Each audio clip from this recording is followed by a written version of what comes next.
can't stress it enough when I say there's a lot of albums that have come out this year that suck complete ass. And I have no shame in saying that. Oh, this music sucks! Hey, what's up you guys? It's your boy B-Mann back again with another video. I'm going to be talking about the top 10 worst albums of 2022. Keep in mind, this is just in my opinion, so I don't want anybody's feelings to get hurt when they see some of the albums on this list. Please make sure you like, subscribe. Let's waste no time and get right into the video.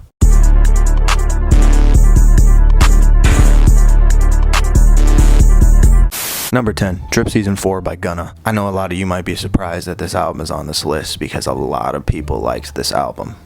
Me personally, did not. There's really nothing special on this album other than the song P-Power featuring Drake. And as much as I'm not a huge Drake fan, I would say Drake outshined him on that. I would say that's the only notable song on this album. His song Pushin' P that ended up becoming a very popular song earlier in the year just didn't really do it for me.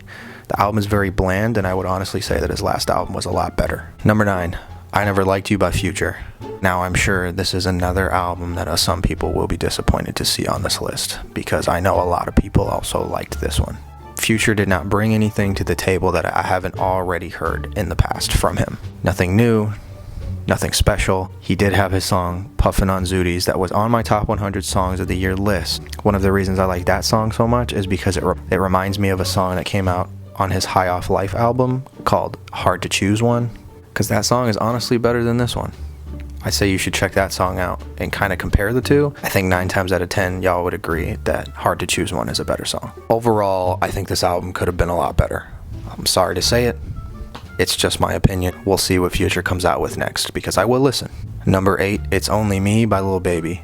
The fact that this album wasn't so great did surprise me, considering the fact that Lil Baby was taking over 2020. And I think everybody else knows that. So for Lil Baby to drop this album following up his last album, My Turn, I was hoping to see more development in this album. Really see much development or evolution in this album. Honestly, there really isn't a song in this album that I was very fond of at all. There's really no energy.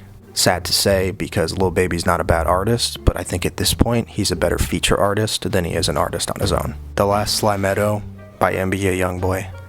To be honest, I've never been a huge fan of NBA Youngboy. He's never really done it for me. His music all sounds the same, his voice is kind of annoying, and all around, his music just kind of sucks. His music just isn't good at all. I don't think he has a single notable song. The only thing that I can say Youngboy is not that bad in is his song with Lil Nas X called Late to the Party. Other than that, there's not a single thing that Youngboy has ever put out that I have ever liked, and honestly, he probably never will. Don't take it too seriously.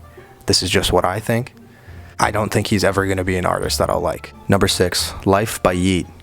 Although the song Talk on this album I liked quite a bit, this album as a whole was just not that good. The only reason I liked his song Talk so much is because I loved that beat and because the song was all over TikTok. And I think seeing it along with that dance that was also on TikTok kind of made me like it even more.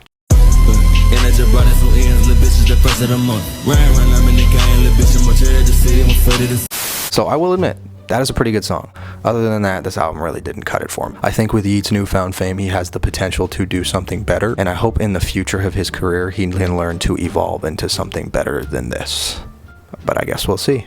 Number 5, Come Home the Kids Miss You by Jack Harlow. When I tell you how much I wanted to like this album, and how disappointed I was when it came out, and how bad it was, like, it kind of makes me want to throw a chair through a window. I love Jack's music, man, and to see this album flop this hard hurt my feelings. He's put out some really good music in the past few years before What's Poppin'. If you've heard his albums like Confetti and Gazebo and things that he's put out before he was ever even as poppin' as he is now, you would be like, damn, this man's music is tight.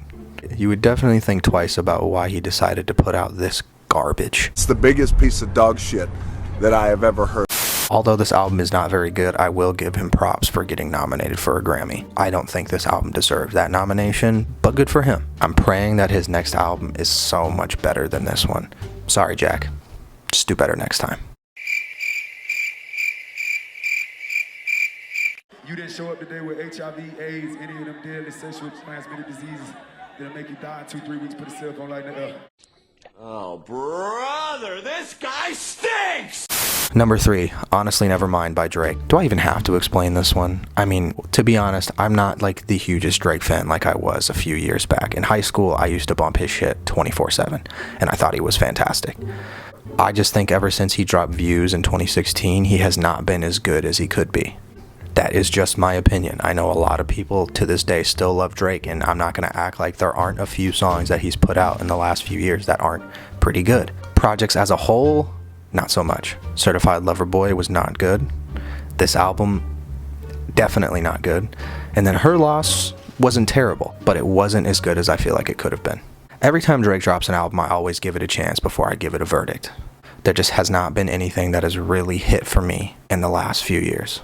So hopefully for me, Drake will bounce back one day and I can enjoy his music like I used to. Number 2, God Did. This album just annoys the shit out of me. Not only is there not really a good song on this album, other than maybe Juice WRLD did, DJ Khaled just ruins every song with his ad-libs in the beginning of every single one. This album was also nominated for a Grammy, which I really don't think deserved it at all. This album was not good. I don't think DJ Khaled has had a good album in a really long time. DJ Khaled just needs to produce and leave the ad-libs out of his songs. Your albums could be so much better without those ad-libs, Khaled. Take them out, please. They ain't believe in us. God did. Before we get to the number 1 on this list, I just want to give out some dishonorable mentions for this year. Dishonorable mention number 1, Pink Hearts by Sofego. The sad thing is, I really wanted to like this album. This is the first time Sofego has released an album since he's been on Travis Scott's label, Cactus Jack, and I had such high hopes. Although there were a few songs on this album that I did enjoy, overall, the delivery was not that great. The album was very slow and kind of boring. I hope that Sofego can bounce back from this one. The second dishonorable mention, Me vs. Myself by A Boogie.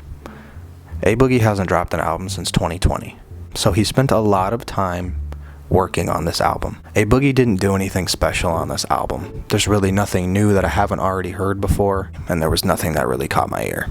Donda 2 by Kanye West. You think for the time that he spent on the rollout on this album, you think he would have put more effort into actually finishing it, instead of putting out an unfinished album that you could only listen to on a $200 stem player. Only things Kanye would do, I guess. Get your shit together, Kanye. Get your shit together. Get it all together and put it in a backpack. All your shit, so it's together.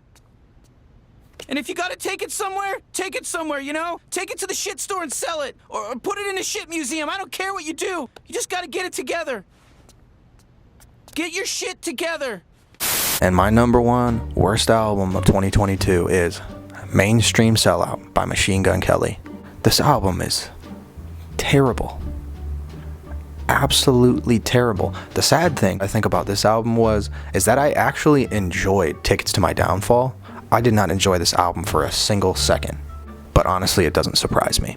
I've never been the hugest fan of MGK, not even when he was a rapper, but he decided to continue in the alternative genre, and although he's selling out stadiums and arenas, it doesn't change the fact that this album was ass. I think MGK has the ability to make good music, he just doesn't put the effort into the music. And a lot of people were upset with the fact that MGK even switched genres in the first place because they say that he's ruining it. I would say if he keeps dropping stuff like this, then yeah, they're not wrong. Alright y'all, and that is my top 10 worst albums of 2022. Please make sure you like, subscribe, comment down below if there's anything you think I missed. Once I get to 500 subscribers, I'm going to be doing another giveaway. So once again, please subscribe. It's your boy B-Mann, signing out. Thank you so much for watching. Love you guys. Peace.